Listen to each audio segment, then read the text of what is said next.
Hello les amis, hello la famille du CEP d'Evry. C'est une joie pour moi de pouvoir vous accueillir à nouveau ce matin.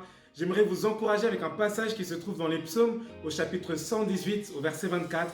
La Bible dit: Voici la journée que le Seigneur a faite. Qu'elle soit pour vous, pour nous, un sujet d'allégresse et de joie. Si tu es encore en vie ce matin, si nous sommes encore en vie ce matin, c'est une occasion que Dieu nous donne encore de pouvoir nous réjouir et de pouvoir être dans la joie et surtout de pouvoir le célébrer et le glorifier à nouveau. Sans plus tarder, j'aimerais te proposer plusieurs annonces. La première, il s'agit de la prière. Si tu as un sujet de prière particulier, nous t'invitons à nous contacter directement à l'adresse mail qui va défiler juste en dessous et nous pourrons directement te porter, te soutenir dans la prière. Un deuxième sujet, il s'agit de groupe de maison. Si tu n'es pas encore rattaché à un groupe de maison, nous t'encourageons à ne pas rester seul. N'hésite pas à nous contacter à l'adresse mail qui va défiler juste en dessous et nous pourrons te connecter à un groupe de maison le plus proche de chez toi. Le troisième sujet, il s'agit des ateliers d'Arcas.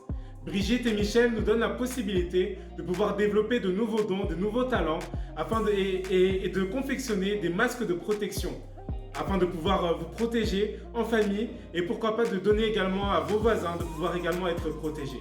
Sans plus tarder, nous allons écouter le message du pasteur Cyril qui va nous partager un message qu'il a reçu de la part de Dieu. A tout de suite.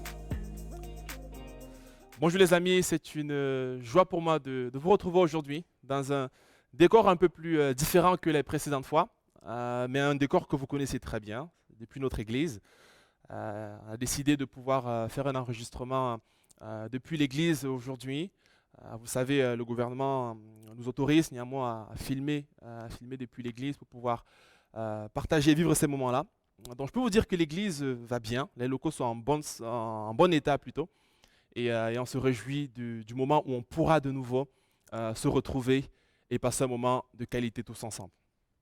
Et je voudrais vous inviter aujourd'hui à ouvrir votre Bible avec moi dans 2 Timothée.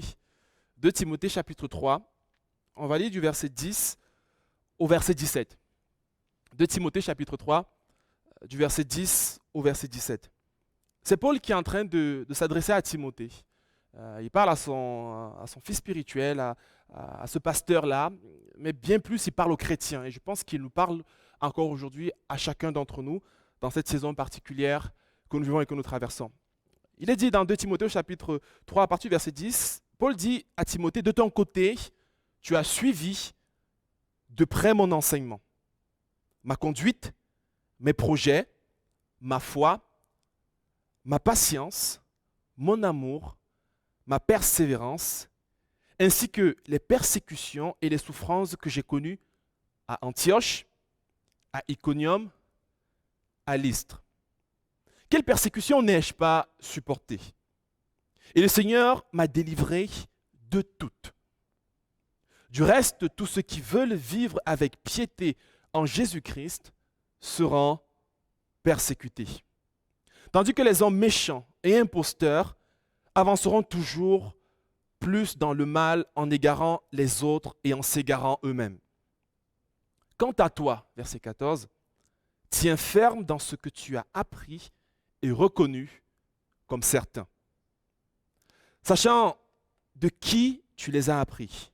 Depuis ton enfance, tu connais les saintes Écritures qui peuvent te rendre sage en vue du salut par la foi en Jésus-Christ.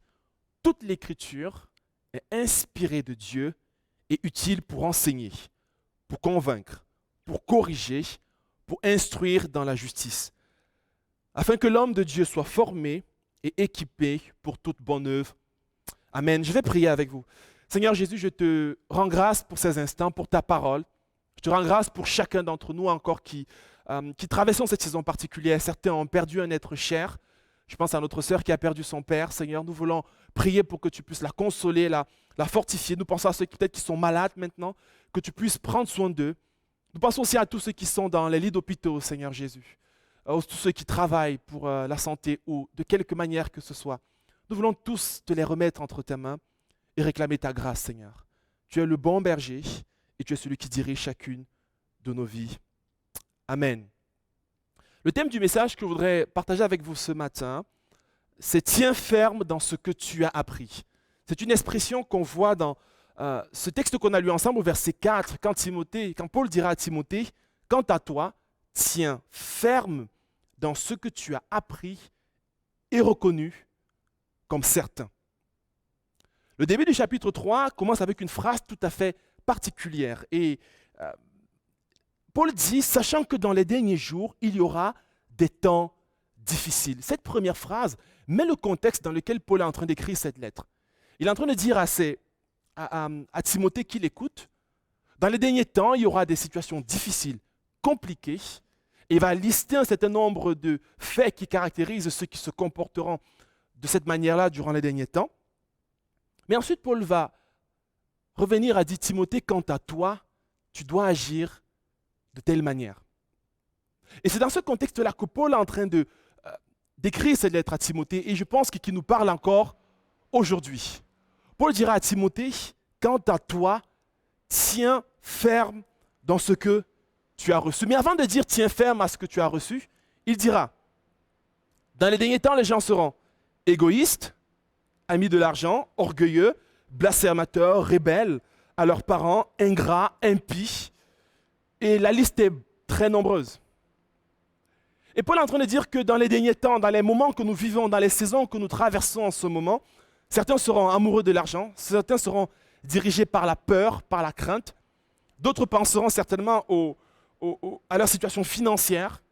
L'actualité nous rappelle que dans quelques mois, on entrera certainement dans une crise financière sans précédent. Il y aura des comportements qui seront différents des uns et des autres. Et Paul dit à Timothée, voici de la façon dont toi tu veux agir. Et je veux croire que ce matin, c'est ce que le Seigneur voudrait nous adresser. Que ces mots qui arrivent à Timothée, c'est ce qu'il voudrait nous adresser à chacun d'entre nous. Et il te dit, tiens ferme dans tout ce que tu as appris et que tu as retenu comme certain. Alors après avoir dit ce texte, cette phrase-là, il y a une question qui me semble cruciale et importante et qui fera l'objet de notre méditation ce matin.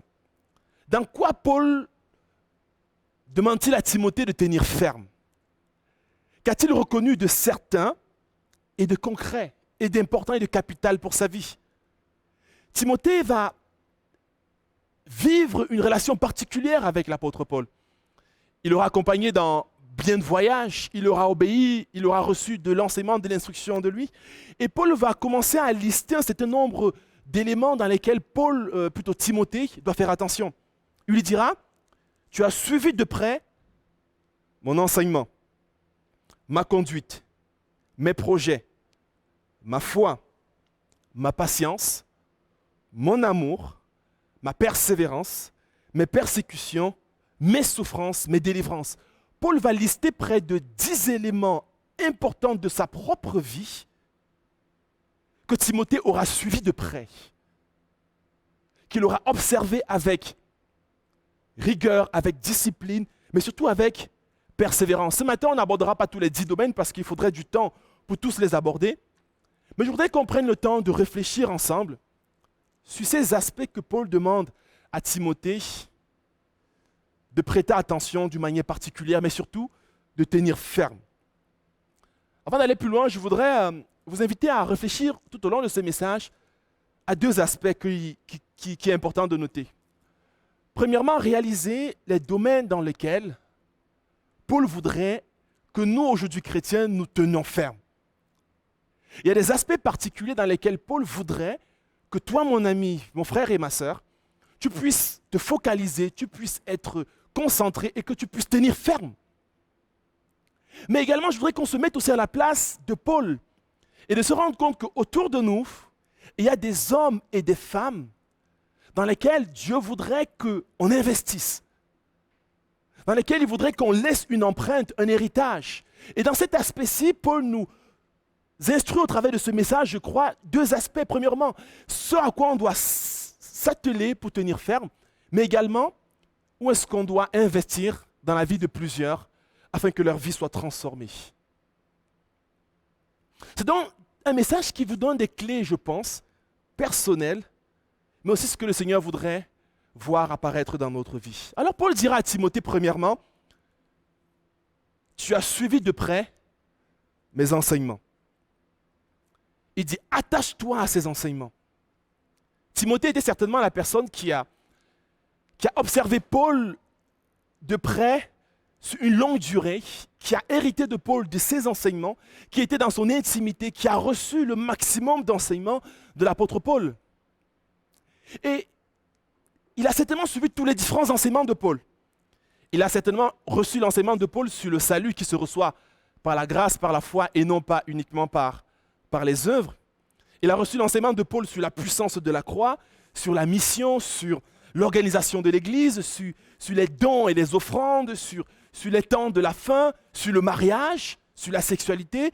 Timothée a reçu un certain nombre d'enseignements importants, critiques, sur la vie de l'apôtre Paul. Les enseignements de Paul, Timothée les a reçus. Et Paul dira à Timothée, écoute, il faut que tu tiennes ferme dans tout ce que tu as appris de moi. Dans tous les enseignements que je t'ai communiqués, je voudrais que tu tiennes ferme. Dans tout ce que je t'ai enseigné, je voudrais que tu tiennes ferme. Mes amis, cela peut paraître simple et évident, mais lorsque la pression sociale arrive, lorsque les tensions financières sont présentes, lorsque le confinement s'installe, et lorsque l'épreuve nous bouscule dans nos retranchements et nous met hors de nous-mêmes, on n'a pas trop envie de se rappeler des enseignements de Paul. On n'a pas trop envie de se rappeler des enseignements de Jésus. Lorsque quelqu'un nous gifle sur notre joue gauche et nous frappe de manière violente, on n'a pas trop envie de tendre l'autre joue, même si Jésus a donné cet enseignement. Et parfois, dans les moments difficiles, les plus critiques et les plus complexes, ce que le Seigneur nous invite à faire, c'est à tenir ferme dans les enseignements qu'il nous a communiqués. Je reste convaincu que notre force dépend de notre capacité à rester attachés aux enseignements que Jésus nous a communiqués. Parce que la tentation de s'en éloigner, de quitter et de dériver, elle est très grande et elle peut nous perdre. Si je souhaite devenir un mécanicien, je prends cet exemple, si je souhaite devenir un mécanicien, alors il y a un intérêt que je sois enseigné dans les domaines de la mécanique, automobile ou auto ou moto, peu importe le domaine de la mécanique qui vous intéresse, mais je ne vais pas aller faire une formation en menuiserie. De la même manière, lorsque j'ai fini cette formation et que je me confronte aux problèmes concrets, à savoir dépanner une voiture ou dépanner un engin, peu importe, si je n'ai pas bien assimilé ces enseignements, si je n'ai pas bien assimilé ces connaissances-là, alors je passe à côté peut-être d'un travail. Si j'ai appris à la mécanique, je n'arrive pas là et je commence à faire de la menuiserie. Loin de là.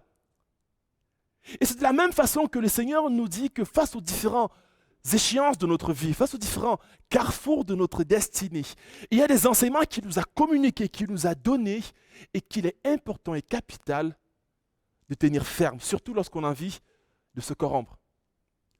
Lorsque Dieu nous invite à être vrai, parfois lorsqu'on fait sa déclaration d'impôt, on n'a pas trop envie d'être vrai parce qu'on voit ce qu'on va payer.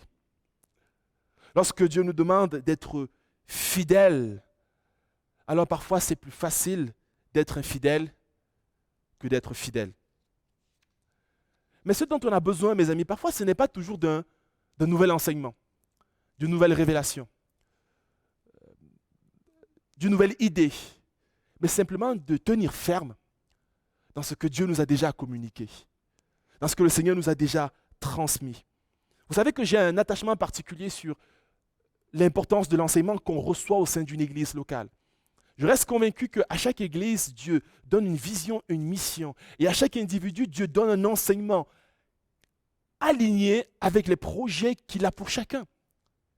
Si la volonté de Dieu pour ta vie, c'est que tu sois un chef d'entreprise ou que tu sois un enseignant ou que tu sois pasteur, il te donnera l'enseignement qui soit adéquat à cela. Et c'est la raison pour laquelle, face aux tendances, face à la mode, ce qui est critique, c'est de rester attaché à ce que le Seigneur veut pour chacun d'entre nous. J'ouvre une parenthèse, mes amis, pour vous parler un peu, je pense, du rôle critique parfois que jouent nos mamans, nos parents. Lorsqu'on étudie la Bible, on se rend compte que plusieurs sont influencés par leurs parents, par leur père ou par leur mère. Ou bien lorsque on regarde l'expérience chrétienne, on se rend compte que plusieurs, au cours de leur vie, de grands chefs d'entreprise, de grands missionnaires, ont été influencés toute leur vie par leur père ou leur mère. Je pense à ce célèbre évangéliste du 19e siècle, D.L. Moody, un homme qui a influencé grandement la vie du célèbre évangéliste Billy Graham. D.L. Moody se rappelle jusqu'à la fin de sa vie de la piété de sa maman, celle qui a communiqué finalement ces éléments fondamentaux de la foi. De la même manière que Reinhard Bonnke, ce célèbre évangéliste qui est décédé il y a cela quelques mois, il raconte comment c'est à l'âge d'à peine 9 à 10 ans que sa mère va lui transmettre les valeurs chrétiennes, va le conduire au Seigneur et l'amener à se donner entièrement à Dieu. Pourquoi est-ce que je vous dis cela? Simplement parce que toi qui es père, ou toi qui es une maman ou qui es un grand-père, comme Timothée, il y a des enseignements que tu communiques à tes enfants, que tu communiques à tes petits-enfants, même s'ils ont l'air de ne pas comprendre, qui vont marquer leur vie et qui vont les suivre tout au long de leur vie. Alors, ne néglige pas les petits conseils, les petites attentions et les petits enseignements que tu as à leur communiquer. Je suis au bénéfice des enseignements de ma mère ou des choses que j'ai vues dans la vie de mon père. Alors, ce que le Seigneur t'invite ce matin, mon ami, c'est certes, premièrement, n'oublie pas ces enseignements. Tiens ferme lorsque la tentation de basculer arrive. Ne néglige pas tout ce que tu as reçu depuis ton tendre enfance, depuis l'école du dimanche pour certains, ou tout ce que tu as reçu simplement quand tu fréquentes l'église depuis quelques dimanches. Ne néglige pas une seule parole d'enseignement qui t'a été donnée. Et tiens-toi ferme sur ces enseignements-là.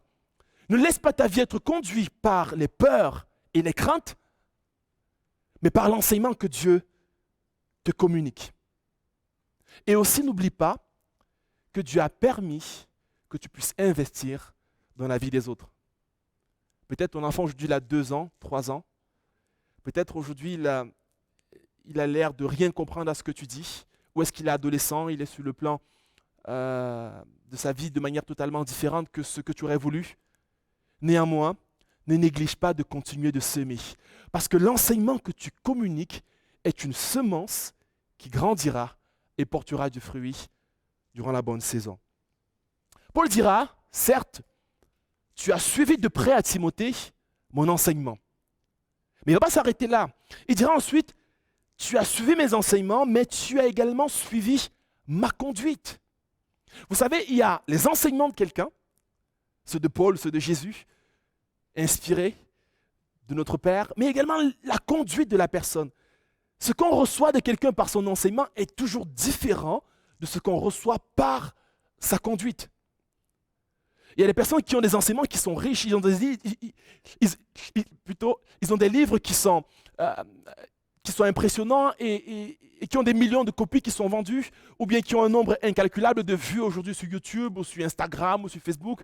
Et avec le confinement, on reçoit des vidéos maintenant dans tous les sens, tout le monde s'est mis pour faire quelque chose. Et c'est des enseignements qui sont riches, qui sont intéressants, et on est au bénéfice de cela. Mais par contre, Paul dit qu'il y a les enseignements, mais ensuite il y a la conduite. Ta conduite, c'est ta façon d'agir ou de réagir face aux situations. C'est ta façon de marcher, c'est ta façon de penser, c'est ta façon de fonctionner finalement. Et ta conduite donne un enseignement complémentaire à tes écrits, à tes discours et à tes paroles. Dans les évangiles, dans les 4 évangiles, dans certaines versions, les paroles de Jésus sont écrites en rouge et ses actes sont écrits en noir. Il y a 2 couleurs. Pour mettre l'accent d'une part sur ce qu'il a dit et qui est capital et qui est important pour nos vies, mais également ce qu'il a fait. Autour de Jésus, il y avait plusieurs groupes de personnes. Il y avait ceux qui avaient reçu ses enseignements parce qu'ils étaient juste riches de révélations et de principes de vie. Et à certains qui ont bénéficié du ministère ou des guérisons ou des miracles que Jésus a pu accomplir. Mais il y a d'autres personnes qui étaient beaucoup plus proches de Jésus, les disciples, qui ont mangé avec lui, qui ont dormi avec lui, qui ont subi les persécutions et qui ont traversé les différentes saisons complexes que Jésus a pu traverser. Comment est-ce que Jésus a réagi face aux épreuves, Comment est-ce qu'il a réagi face à la trahison de Judas? Comment est-ce que Paul s'est conduit face aux persécuteurs et aux différentes pressions financières auxquelles il était confronté? Comment est-ce qu'il était confronté aux problèmes d'église, au travail d'équipe? Comment est-ce qu'il a exercé son leadership? Comment est-ce qu'il se conduisait lorsqu'il y avait des manifestations du Saint-Esprit? Et les enseignements de Paul étaient certes importants pour Timothée, mais la conduite de Paul face aux différentes saisons, face aux différentes situations qu'il traversait, était également important. Et ce que Jésus est en train de nous enseigner ce matin, mes amis, c'est que certes, il faut tenir ferme dans les enseignements qu'on a reçus, mais également dans la conduite que nous avons observée et que nous avons retenue comme certains. Parce que Paul précisera que certes, je ne suis pas parfait, mais tu as appris de moi, tu as vu ma conduite et tu as reconnu ce qui est vrai et ce qui est certain. Tiens-toi ferme dans cette façon-là. Et je pense que c'est important, mes amis, d'être des gens qui, certes, écoutent, mais qui voient. Certes, des personnes qui sont capables de comprendre un principe, un enseignement sur la prière, mais qui voient des gens prier. C'est important que tu dises à ton ami, il faut prier, ou bien à ton enfant, tu sais, c'est important la prière, mais c'est aussi capital de dire, écoute, viens, on va aller prier. C'est différent de voir un couple que d'entendre parler d'un couple. Moi, je suis pasteur et certainement au travers de la technologie pour laquelle on se réjouit et on bénit Dieu parce qu'on est capable de se réunir au travers de cela et de toutes les équipes qui font un travail remarquable pour rendre cela possible. Et donc, vous écoutez certainement un enseignement. Je peux vous enseigner aujourd'hui sur le mariage. Mais il y aura une différence entre l'enseignement que je vous donne sur le mariage et la façon dont je vis ce mariage-là. Si vous passez du temps avec moi, vous allez recevoir d'autres enseignements, peut-être que j'ai reçus du Seigneur, de la façon dont je vis mon mariage. De la même manière que la façon dont je gère les épreuves, l'opposition, sera différente de ce que je vous dis, ou si vous le vivez réellement avec moi. Et Paul est en train de dire à Timothée que depuis que tu es tout jeune et depuis que tu me suis, tu as vu ma réaction quand j'ai été accusé. Tu as vu ma réaction quand on m'a mis en prison. Tu as vu comment est-ce que j'ai réagi quand j'avais plus d'argent. Tu as vu ma réaction quand toutes les églises me causaient des problèmes et que j'avais mal à la tête, je n'arrivais pas à dormir. Tu as vu comment j'ai lutté avec mon célibat. Et Paul est en train de dire, ma conduite, suis-la. Suis la façon dont je me conduis. Parce qu'il est capital d'être sensible à la façon dont on se conduit. Quand on regarde les évangiles, mes amis, quand on regarde Jésus, on voit la façon dont Jésus s'est conduit. Et ce que Jésus est en train de nous dire, tel que vous m'avez vu faire, faites de même. Jésus, avec ses disciples, il a lavé leurs pieds et il va dire, si vous voulez être leader, voici ce qu'il faut faire. Il faut laver les pieds. Il n'a pas sorti un livre sur les 10 principes du leadership, les 4 étapes pour être un excellent manager. Mais en suivant l'exemple de Jésus, ils ont été capables de faire quelque chose d'extraordinaire. Et moi, je trouve que le plus grand enseignement de Jésus a été sa conduite. Le simple fait qu'il quitte le ciel et qu'il vienne sur terre est un enseignement extraordinaire. Il a quitté une position élevée, un ciel de gloire, et il est descendu sur terre parce qu'il nous aime. Même s'il n'avait pas dit grand-chose, même s'il n'avait pas enseigné autant que nous le voyons, il nous a communiqué un enseignement critique. Il dit, tellement je vous aime, alors je viens à vous. Tellement je vous aime, alors je viens dans ton cœur. Je viens dans ta famille. Je viens dans tes galères, dans tes problèmes. Jésus n'est pas celui qui nous regarde de loin et dit, écoute, tu sais, il faut que tu fasses ceci ou cela. Non. Mes amis, il vient avec nous. Alors, je ne sais pas les galères dans lesquelles tu traverses en ce moment, dans la maison, à la famille. Peut-être que tu as perdu quelqu'un de cher, peut-être que tu as quelqu'un qui est malade. Jésus ne reste pas de très loin et dit, écoute, je suis Dieu et puis débrouille-toi. Non, il vient dans notre maison. Il pleure avec nous, il se réjouit avec nous et il reste avec nous. Et parce qu'il a fait ainsi, la Bible nous dit qu'il a reçu la plus grande des couronnes. Parce que non simplement il est venu, mais il est mort pour nous. Et il est ressuscité pour nous. Et de la même manière, Paul a suivi l'exemple de Jésus. Il a dit, ma vie m'importe peu.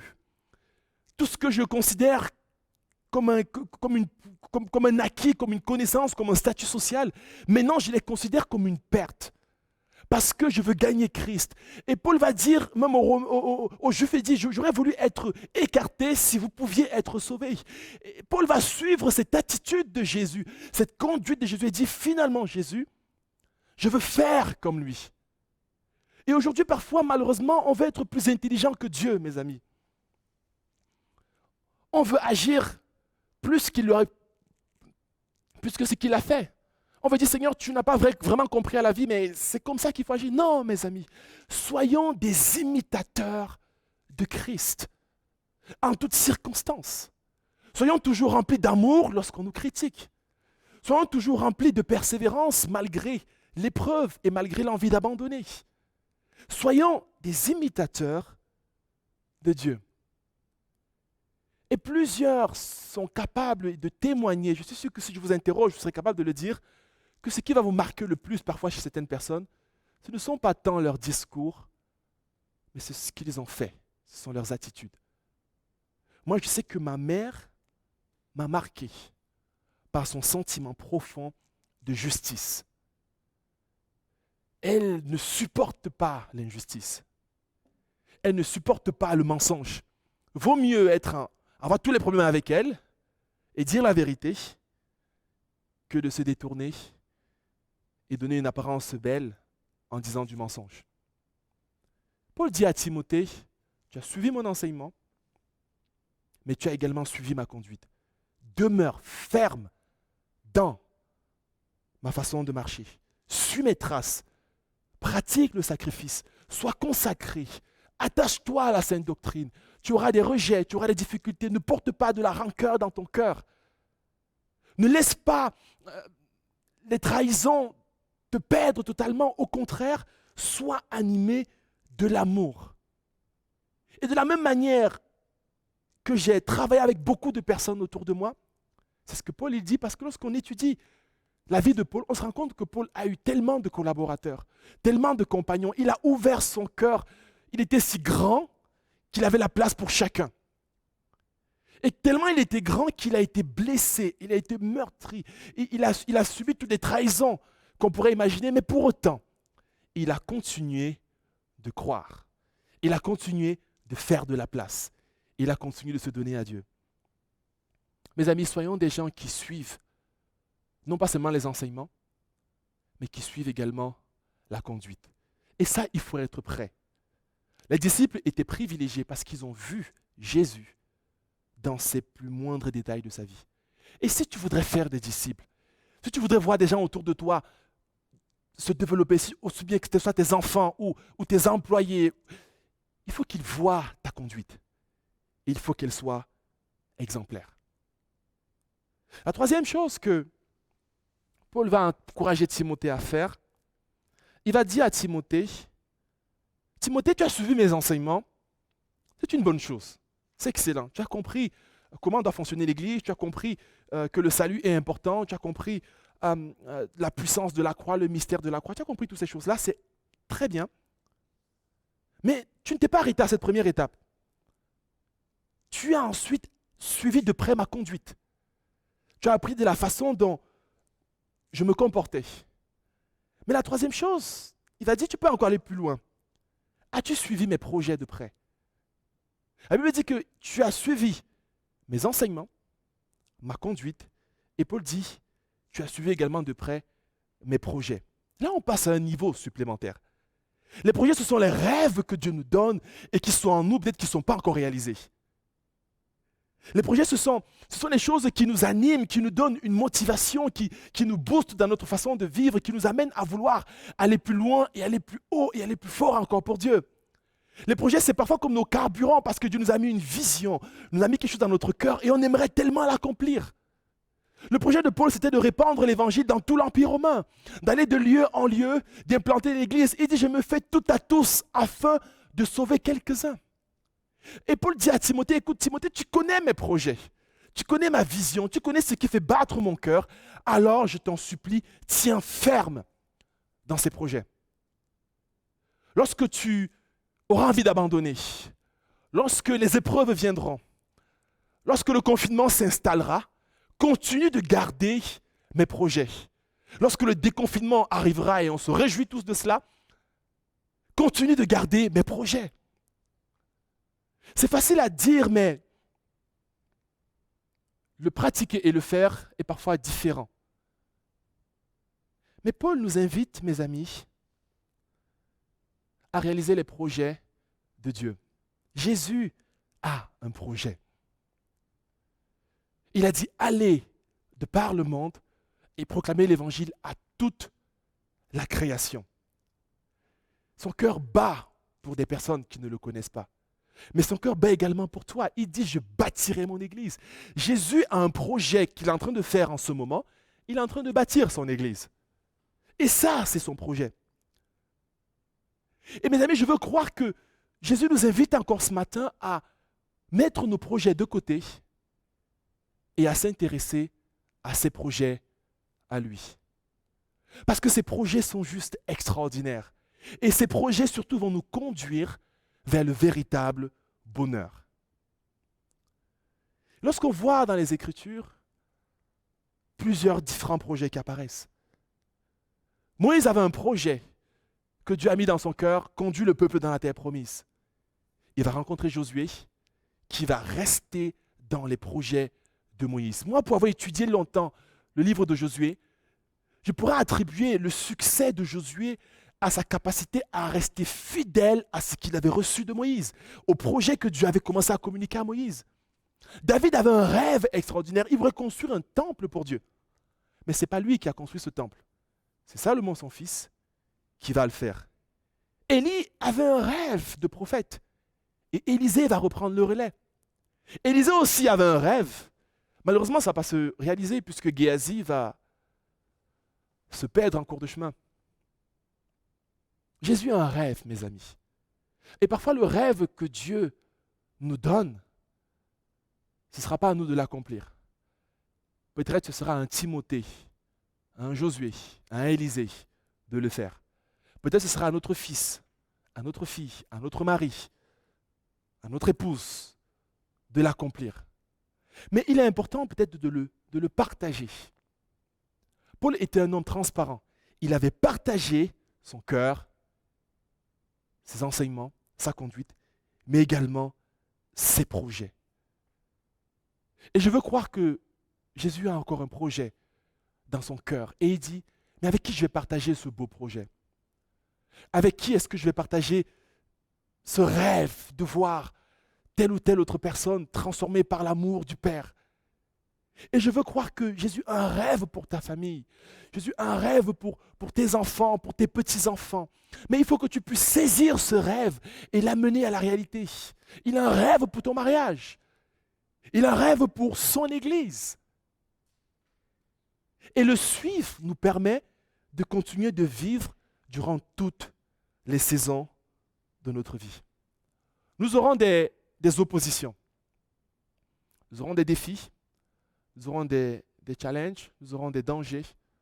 Il y aura des moments où on aura simplement envie d'abandonner ou de faire comme tout le monde est en train de faire. Mais Jésus dit une chose. Vous avez suivi mes projets. Demeurez ferme dans ces projets. Je pense que plus que jamais, on a besoin d'être ces hommes et ces femmes qui sont des dépositaires de la grâce de Dieu et de sa vie. Je ne sais pas pour vous, mais moi j'aimerais suivre les enseignements de Jésus. J'aimerais suivre sa conduite. Mais par-dessus tout, j'aimerais vivre son rêve qu'il a pour moi. Non pas mon rêve à moi, mais le rêve de Dieu. Et peu importe les saisons, dans les moments difficiles et critiques parfois que nous pouvons vivre, comme ce qu'on vit en ce moment, il est capital de revenir à ce que Dieu a déjà planifié pour chacun de nous. Paul dira à Timothée, de ton côté, tu as suivi de près mon enseignement, ma conduite et mes projets. Alors je voudrais t'inviter ce matin à tenir ferme. Tenir ferme dans ce que tu as appris et ce que tu as tenu pour certains. De tenir ferme dans ses enseignements, dans cette conduite, dans ses projets. Mais il y en a encore 7 autres qui nous attendent. Il parle de la persévérance, il parle de la foi, il parle de la patience. Il y a tellement d'autres domaines que Jésus voudrait nous voir tenir ferme. Alors à partir d'aujourd'hui, décide d'être quelqu'un qui se lève et qui tient ferme. Parce que c'est ce que Dieu veut pour toi. Que tu sois ferme dans ce que tu as reçu et dans ce qui t'a été communiqué. Aussi bien au niveau de l'Église. Parce que Dieu te donne des enseignements et sur notre chaîne YouTube ou sur notre site internet, il y a tellement de ressources pour que tu tiennes ferme dans ces enseignements. Mais également pour ce que Dieu t'a donné au travers de tes parents. Reviens peut-être à ces simples enseignements. Ce que tu as reçu au travers de ton expérience, n'oublie pas leur conduite. Mais surtout, ne sois pas simplement comme Timothée. Sois également comme Paul. Dis-toi que tes enseignements vont parler après toi. Ta conduite parlera après toi. Tes rêves parleront après toi. Soyons une église qui tient ferme dans ce que nous avons appris, aussi bien de nos pères spirituels, de nos aînés, qui traversent les saisons et les temps, réalisent les rêves que Dieu avait déjà mis dans leur cœur, mais également les rêves que Dieu met dans nos cœurs pour notre ville, pour notre pays et pour notre génération. J'arrive à la fin de mon message et je veux croire que Dieu vous permet encore durant les semaines qui arrivent de tenir ferme dans tout ce que vous avez appris. Revenez à cela, mes amis, et vous allez voir que des changements seront radicaux. Et surtout, la bénédiction de Dieu viendra sur chacun d'entre nous. Je conclue en t'invitant, peut-être toi qui n'es pas encore entré dans le rêve de Dieu, je veux te dire, peut-être tu ne connais pas encore Jésus. Je le fais chaque dimanche. J'invite toute personne qui n'a pas encore saisi l'enseignement de Jésus, la conduite de Jésus, mais surtout le rêve de Jésus à le faire. Peut-être tu es là, tu fréquentes l'église ou bien tu regardes la chaîne YouTube. De chaîne YouTube en chaîne YouTube, arrête-toi un instant et décide de t'engager à servir Jésus. Ou surtout décide-toi de faire partie de ce rêve qu'il a fait pour toi. Parce qu'il désire une seule chose, c'est te voir dans son cœur et dans sa vie. Alors, il suffit simplement de l'inviter dans ton cœur, là maintenant, peu importe ce que tu vis, de prendre un temps, de lui parler comme je te parle. Et dis, Seigneur, aujourd'hui, je reviens à toi. Et peut-être tu t'es éloigné de Dieu, tu as fui, tu ne viens plus à l'église ou tu ne fréquentes plus une église même. Eh bien, sache que Jésus a un endroit où il voudrait que tu puisses vivre son enseignement, sa conduite et ses rêves. Rejoins l'église. Et surtout que le Seigneur te bénisse abondamment. Prions ensemble. Seigneur Jésus, merci pour ces instants que nous pouvons passer avec toi. Merci pour ta parole, Seigneur. Je crois que ta parole est la vérité, mais surtout qu'elle nous transforme. Seigneur, dans ce passage, il est dit que dans les derniers temps, les jours seront difficiles. Et Seigneur, nous traversons certainement une saison difficile, Seigneur, au niveau de ce pays, mais l'humanité entière traverse cette saison difficile. Nous croyons que nous allons passer cette saison. Nous croyons que nous allons triompher de cette saison. Nous croyons que les malades seront guéris. Nous croyons que Dieu nous portera et que Dieu veillera sur nous. Mais surtout, Seigneur, nous voulons pendant cette saison et même après, tenir ferme dans ce que tu nous as donné. Parce que tu nous as certes permis de bâtir une maison solide. Tu nous ranimes, Seigneur, comme on en parlait dimanche dernier, par le don que tu as mis en nous. Mais surtout, tu nous permets de tenir ferme, de traverser, d'être persévérant. Et surtout, Seigneur, de te ressembler. Alors merci pour ton Église, Seigneur, qui traverse des millénaires de crises et de tempêtes. Merci pour notre Église, merci pour chacun. Parce que bientôt, oui, Seigneur, nous pensons, dans quelques temps, nous pourrons nous réunir encore pour célébrer ta bonté et ta fidélité. Et merci, mon Dieu, pour chacun ici. Donne à chacun cette force d'avancer et de vivre encore pour toi. Seigneur, que ton nom soit béni et que ton nom soit glorifié. Au nom de Jésus. Amen. À très bientôt les amis et que le Seigneur vous bénisse. Yes, merci au pasteur Cyril qui nous a fait du bien, qui nous a encouragés ce matin. J'espère que tu as reçu ta part également. J'aimerais encourager une personne qui ne connaît pas encore le Seigneur ou peut-être qui voudrait aller plus loin dans la foi à envoyer un mail à l'adresse connaître-dieu@cepevry.fr.